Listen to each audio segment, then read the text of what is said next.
นิทานญี่ปุ่นเรื่องความขัดแย้งของลิงและปูนานมาแล้ววันหนึ่งในฤดูใบไม้ร่วงอันสดใสในญี่ปุ่นมีลิงและปูเล่นกันริมฝั่งแม่น้ำขณะที่พวกมันกำลังวิ่งไปนั้นเจ้าปูก็พบเกี้ยวและเจ้าลิงก็พบเมล็ดลูกพลับปูหยิบเกี้ยวขึ้นมาอวดลิงและพูดว่าดูสิว่าฉันเจอของดีอะไรเช่นนี้ทันใดนั้นเจ้าลิงก็หยิบเมล็ดลูกพลับขึ้นมาและพูดว่าฉันก็เจอของดีเหมือนกันแม้ว่าลิงจะชอบกินลูกพลับแต่เมล็ดที่เพิ่งพบในเวลานี้มันก็ไม่มีประโยชน์อะไรเมล็ดลูกพลับนั้นแข็งและกินไม่ได้เหมือนก้อนหินด้วยนิสัยโลภของเจ้าลิงเขาจึงรู้สึกอิจฉาปูที่ได้กินเกี๊ยวอันแสนอร่อยเข้าไปและเขาจึงเสนอการแลกเปลี่ยนขึ้นมาเจ้าปูไม่เข้าใจว่าทำไมเขาถึงยอมสละเกี๊ยวเพื่อเมล็ดแข็งๆและจึงปฏิเสธข้อเสนอของลิงเจ้าเล่ห์ก็เริ่มหว่านล้อมปูว่าพี่ปูคิดถึงอนาคตสิเกี๊ยวที่พี่พบน่ะมันใหญ่กว่าเมล็ดลูกพลับของฉันก็จริงแต่ถ้ากินเข้าไปพี่ปูจะอิ่มไม่นานจากนั้นก็จะถ่ายมันลงทะเลไปแต่ถ้าพี่นำเมล็ดลูกพลับนี้ไปปลูกแล้วก็มันก็จะเจริญเติบโตและกลายเป็นต้นไม้ใหญ่และมีผลลูกพลับมากมายให้กินไปอีกนานแสนนานเลยนะพี่ปูเข้าใจง่ายตอบตกลงในที่สุดไม่สามารถต้านทานการโน้มน้าวอันชาญฉลาดของเจ้าลิงได้จากนั้นเขาก็ยอมแลกเปลี่ยนเกี๊ยวกับเมล็ดลูกพลับเจ้าลิงก็กลืนเกี๊ยวเข้าไปอย่างอร่อยและมอบเมล็ดลูกพลับที่ให้พี่ปูจากนั้นพวกเขาก็แยกทางกันลิงกลับบ้านไปที่ต้นไม้ในป่าและปูไปที่ก้อนหินริมแม่น้ำทันทีที่ปูถึงบ้านเขาก็เอาเมล็ดลูกพลับลงดินตามที่ลิงบอกในฤดูใบไม้ผลิถัดมา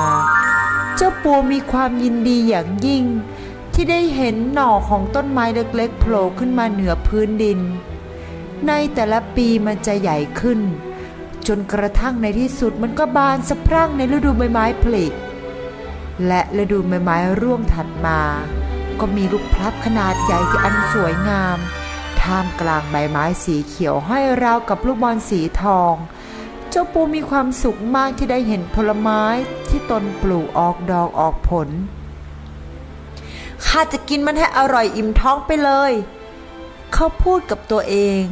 แต่ทว่ามันก็ไม่เป็นเช่นนั้นเจ้าปูพยายามปีนต้นพลับเพื่อเก็บผลไม้มากินแต่พยายามเท่าไหร่ก็ไม่สามารถปีนขึ้นบนไปต้นพลับได้ช่างสิ้นหวังนักทั้งที่ลูกพลับลอยอยู่ตรงหน้าแท้ๆแต่เขาไม่สามารถหยิบมารับประทานได้เพราะพระเจ้าไม่ได้มอบขาปูไว้สำหรับปีนต้นไม้เขานึกถึงเพื่อนเก่าของเขาเจ้าลิงที่เขารู้จักมันสามารถปีนต้นไม้ได้ดีกว่าใครในโลกเขาตั้งใจที่จะขอให้เจ้าลิงช่วยปูเดินทางไปพบกับลิง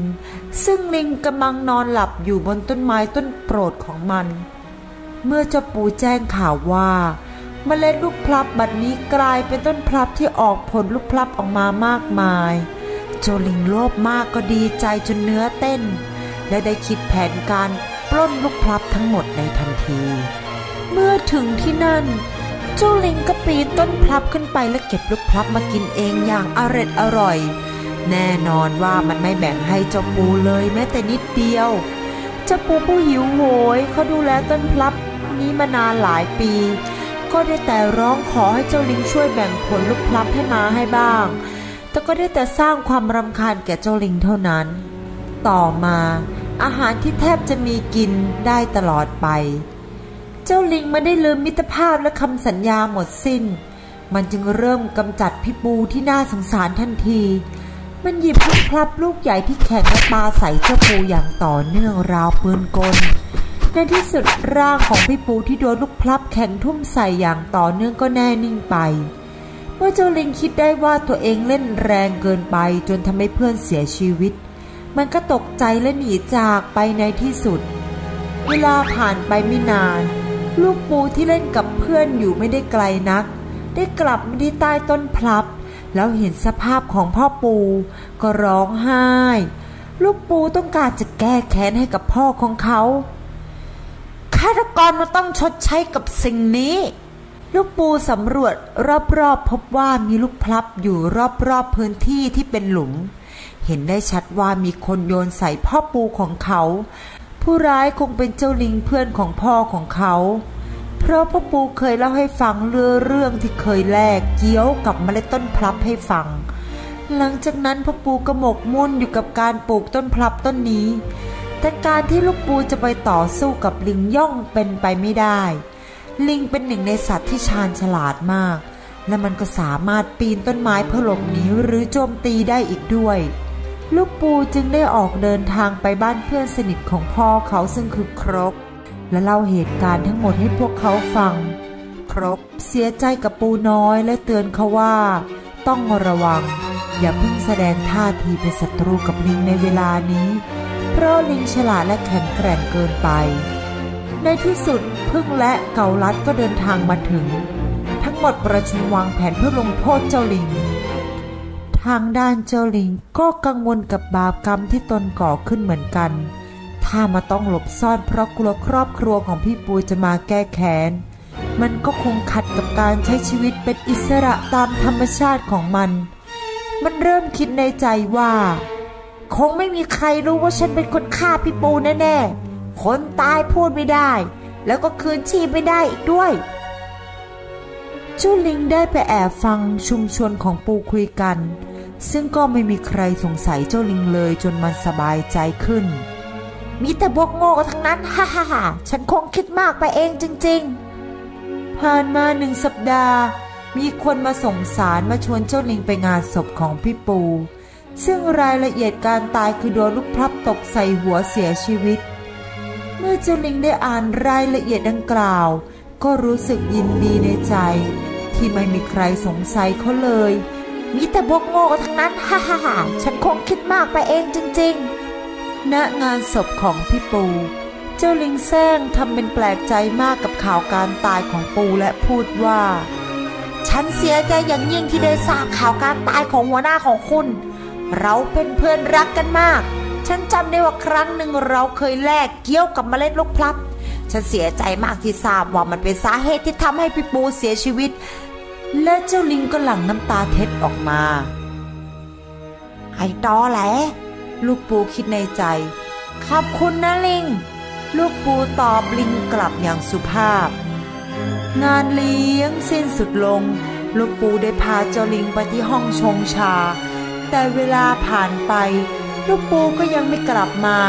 ในที่สุดลิงก็หมดความอดทนจึงไปหน้าเตาถ่านเพื่อชงชาด้วยตัวเองเพราะมีเสียงบางอย่างพุ่งออกมาอัดที่คอของเจ้าลิงมันคือเก๋าลัดเพื่อนของเจ้าปูที่ซ่อนตัวอยู่ในกองไฟนั่นเอง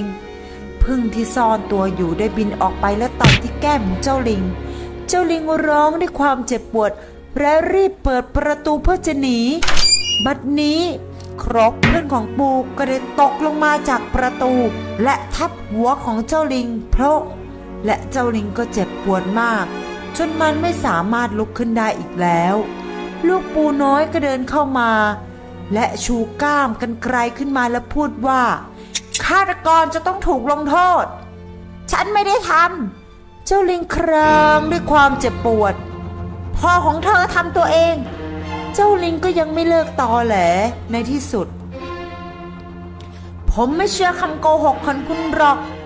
แล้วลูกปูก็ได้ใช้ก้ามกรรไกรของเขาส่งเจ้าลิงตัวร้ายไปเกิดใหม่